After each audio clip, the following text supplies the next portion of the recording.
जय माता दी। स्वागत है आपका मेरे इस चैनल माँ प्रमाणिक कृपा @अनीता धार्मिक ज्ञान पर। ओम नमः शिवाय, हर हर महादेव। भक्तों, आज मैं श्रावण मास महात्म्य का 23वां अध्याय आपके सामने सुनाने जा रही हूँ। आप सब भक्तगण ध्यान से सुनिएगा। आज 23वें अध्याय में कृष्ण जन्माष्टमी का व्रत का वर्णन किया गया है। ईश्वर बोले कि हे सनत कुमार, श्रावण मास के कृष्ण पक्ष की अष्टमी को वृष के चंद्रमा में अर्धरात्रि में इस प्रकार के शुभ योग में देवकी ने वसुदेव से श्री कृष्ण को जन्म दिया।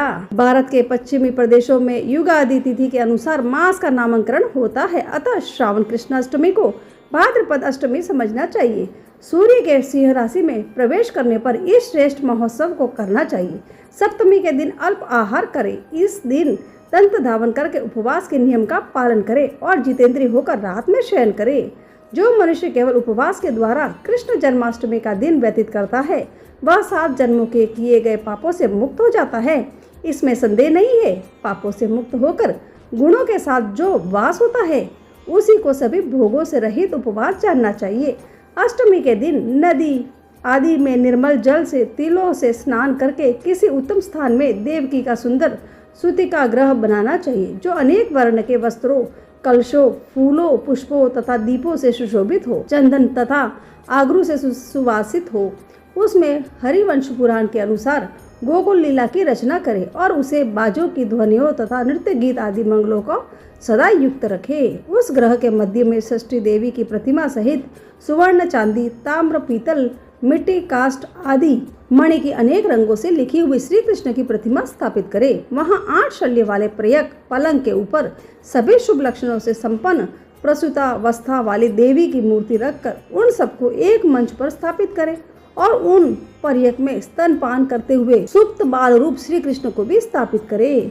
उस सूतिका ग्रह में एक स्थान पर कन्या को जन्म दी हुई यशोदा को भी श्री कृष्ण के समीप लिखे। साथ ही साथ हाथ जोड़ते हुए देवताओं, यक्षों, विद्याधरों तथा अन्य देव योनियों को भी लिखे और वहीं पर खड्ग तथा ढाल धारण करके खड़े हुए वासुदेव को भी लिखे। इस प्रकार कच्छप के रूप में अवतरण वासुदेव जी आदित्य स्वरूपा देव की शेषनाग के अवतार बलराम अदिति के ही अंश से प्रादुर्भाव, यशोदा दक्ष प्रजापति के अवतार, नंद ब्रह्मा के अवतार, गोगाचार्य सभी अप्सराओं के रूप में प्रकट, गोपिका वृंद देवताओं के रूप में जन्म लेने वाले गोपगण, काल नेमी स्वरूप कंस, उस कंस के द्वारा वज्र में भेजे गए वृषासुर, वत्सासुर, कुवलयापीड़, केसी आदि असुर, हाथों में शास्त्र लिए हुए दानव तथा यमुना दह में स्थित कालिया नाग, इन सबको वहां चित्रित करना चाहिए।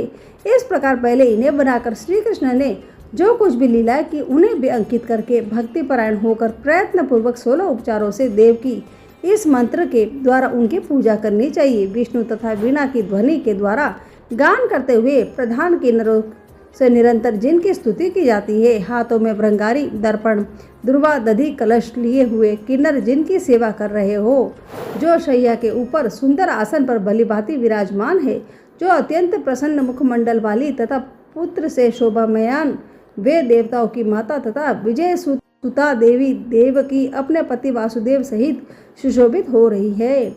उसके बाद विधि जानने वाले मनुष्य को चाहिए कि आदि में प्रणव तथा अंत में नमः से युक्त करके अलग अलग सभी के नामों का उच्चारण करके सभी पापों से मुक्ति के लिए देव की वसुदेव, बलदेव, नंद तथा यशोदा के पृथक पृथक पूजा करनी चाहिए। उसके बाद चंद्रमा के उदय होने पर श्री हरि का स्मरण करते हुए चंद्रमा को अर्घ्य प्रदान करे।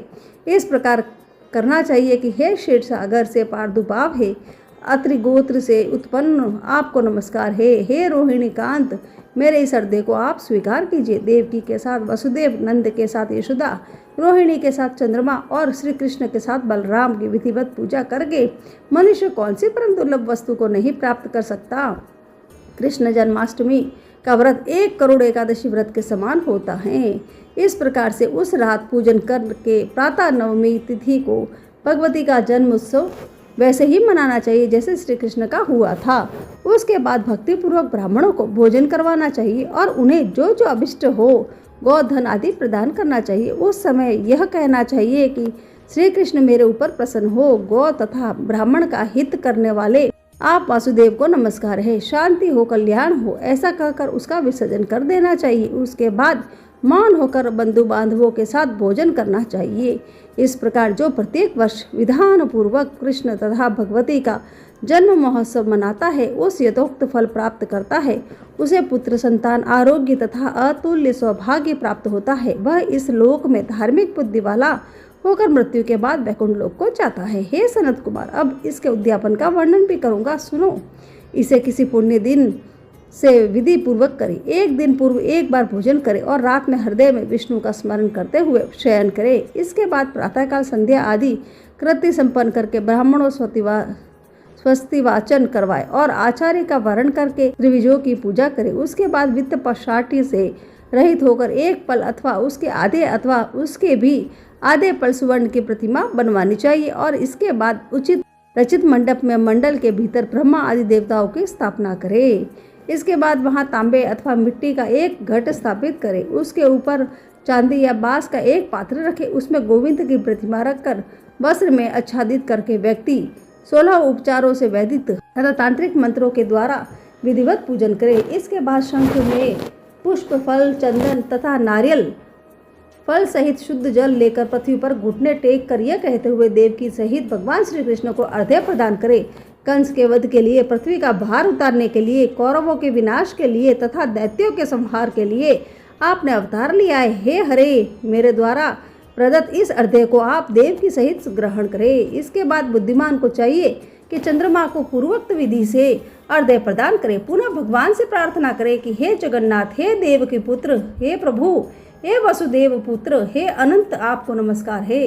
भवसागर में मेरी रक्षा कीजिए। इस प्रकार देवेश्वर से प्रार्थना करके रात्रि में जागरण करना चाहिए। पुनः प्रातःकाल शुद्ध जल में स्नान करके जनार्दन का पूजन खीर, तिल और घृत से मूल मंत्र के द्वारा भक्ति पूर्वक 108 आहुति देकर पुरुष सूक्त से हवन करे और पुनः इन विष्णुवर्वी चक्र में इस मंत्र के केवल घृत घी की आहुति देनी चाहिए। पुनः पूर्णाहुति देकर तथा होम शेष संपन्न करने के अंतर आभूषण तथा वस्त्र आदि से आचार्य की पूजा करनी चाहिए। उसके बाद व्रत की संपूर्णता के लिए दूध देने वाली सरल स्वभाव वाली बछड़े से युक्त उत्तम लक्षणों से संपन्न सोने के सींग, चांदी के खूर, कांस्य की दोहिनी और मोती की पूंछ, ताम्र की पीठ तथा सोने के घंटे से अलंकृत की हुई एक कपिला गौ को वस्त्र से आच्छादित करके दक्षिणा सहित दान करना चाहिए। इस प्रकार दान करने से व्रत संपूर्णता से पूर्ण होता है।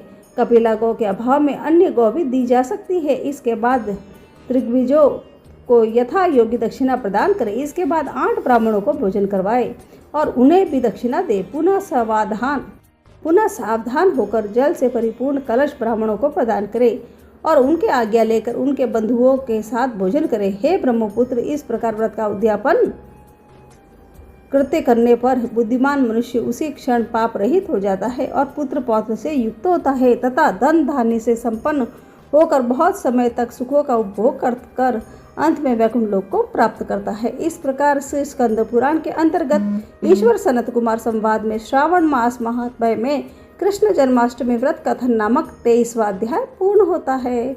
इस प्रकार मेरा आज का अध्याय पूर्ण होता है। अब मैं आपको महादेव की कथा सुनाती हूँ। आप सब भक्तगण ध्यान से सुनिएगा, कहीं जाइएगा मत।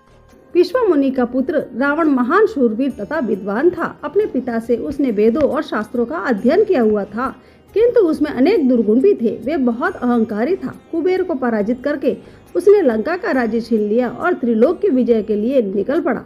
कुछ ही समय में उसने देव, असुर, नाग, यक्ष, किन्नर, दानव एवं दैत्यों समेत अनेक जातियों को अपने वश में कर लिया।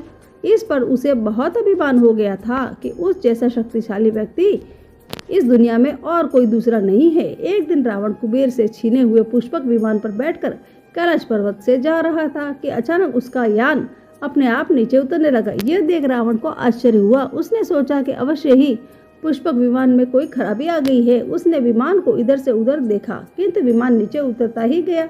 एक पहाड़ पर खड़ा हो गया। रावण विमान से उतरा ही था कि उसे एक अचकचाकर ध्वनि की दिशा में देखा तो एक छोटे से पुरुष को, जिसका मुख बंदर जैसा था, अपनी ओर आते देखा। उस पुरुष के हाथ में त्रिशूल था। उसने उपेक्षा भरे भाव में रावण की ओर देखा। इस पर रावण चिढ़ा। उसने पूछा कि कौन हो तुम? क्या तुम्हें किसी से शिष्टाचार नहीं सिखाया? महाराजाओं से किस तरह व्यवहार करना चाहिए? वानर मुख पुरुष अट्टहास लगाकर बोला, महाराज और तुम भला, मैं भी तो सुनूं कि तुम कहाँ के महाराजा हो। ये सुनकर रावण और भी ज्यादा क्रोधित होकर बोला कि सुनो वानर, मैं लंका नरेश रावण हूँ और त्रिभुवन विजयी हूँ। मैंने सारे संसार को जीत लिया है। जीत लिया होगा, लेकिन यह कैलाश धाम है, यहाँ तुम्हारा किसी तरह का घमंड काम नहीं आएगा। यहाँ के अधिपति भगवान शिव है। वानर मुख पुरुष बोला। रावण ने हंसते हुए कहा कि ओह, लगता है तुम्हारा शिव स्वयं को बहुत शक्तिशाली समझता है, तभी तो वह मुझ त्रिलोक की जयी के आने पर भी निश्चित बैठा है। अब मैं इस स्थान को नष्ट भ्रष्ट किए बिना नहीं छोड़ूंगा, जिससे वह शिष्टाचार सीख सके। यह कहकर रावण ने गुस्से में भरकर कैलाश पर्वत को ही उखाड़ लिया। वह उसे अपने कंधों पर उठाकर फेंकना ही चाहता था कि पर्वत के हिलने से पार्वती चौंक कर शिव से लिपट कर बोली, स्वामी ये क्या, आज कैलाश पर्वत डगमगा क्यों रहा है। शिव मुस्कुराते हुए बोले कि लगता है कोई विवेकहीन व्यक्ति हमारी परीक्षा लेने पर तुला हुआ है देवी। यह कहकर भगवान शिव ने कैलाश पर जो से अपना अंगूठा दबा दिया। कैलाश पर्वत तत्काल नीचे बैठ गया और उसके नीचे रावण दब गया। रावण को पश्चाताप होने लगा, उसने महान भूल हो गई। उसने नीचे दबे दबे ही शिव का जाप करना आरंभ कर दिया। वर्षों तक कैलाश के नीचे दबा रहा। रावण शिव की उपासना करता रहा। उसकी भक्ति देखकर पार्वती को उस पर दया आ गई और वही शिव से बोली कि प्रभु उसे क्षमा कर दो, अब तो वह प्रायश्चित भी कर चुका है। वैसे भी वह एक ब्राह्मण पुत्र है, वह मार्ग से भटक गया है, उसने आपकी परीक्षा लेनी चाहिए। पार्वती की बात सुनकर शिव ने कैलाश पर्वत से अपने अंगूठे को बाहर हटा लिया। रावण मुक्त होकर पर्वत के नीचे से निकला और पर्वत को यथास्थान पर टिका दिया। उसके बाद रावण ने शिव को कठिन तपस्या करनी आरंभ कर दी। उसने हवन कुंड तैयार किया और अपने अंग काट काट कर हवन कुंड में अग्नि में डालने लगा। अंत में उसने जैसे ही अपने शीश को काटने के लिए तलवार उठाई, उसी समय महाशिव पार्वती प्रकट हो गए। शिव ने रावण को हाथ पकड़कर कहा, पुत्र मैं तुम्हारी तपस्या से प्रसन्न हूँ, मांगो, क्या वरदान मांगते हो। रावण ने हाथ जोड़कर कहा, प्रभु यदि आप मेरी तपस्या से प्रसन्न हो तो मुझे ऐसा वर दीजिए कि मैं वैदिक, भौतिक और विज्ञान शास्त्र का ज्ञाता बनूं, संसार में मेरी प्रसिद्धि हो, मैं भगवान विष्णु के अलावा किसी अन्य से न मारा जाऊं, सुर असुर दानव दैत्य सब पर अजय हूँ, मेरे 10 दिशाएं हो जाए। ऐसा ही होगा वत्स। यह वर देकर भगवान शिव अंतर्ध्यान हो गए। फिर रावण अपनी लंका में लौट गया और अंतिम समय तक भगवान शिव का परम भक्त बना रहा। इस तरह भगवान शिव की कृपा से रावण का अभिमान भंग हुआ। इस प्रकार मेरी आज शिव जी की कथा पूरी होती है। कल फिर मिलते हैं एक नए अध्याय और एक नई कहानी के साथ। तब तक के लिए जय माता दी, जय श्री कृष्णा, हर हर महादेव।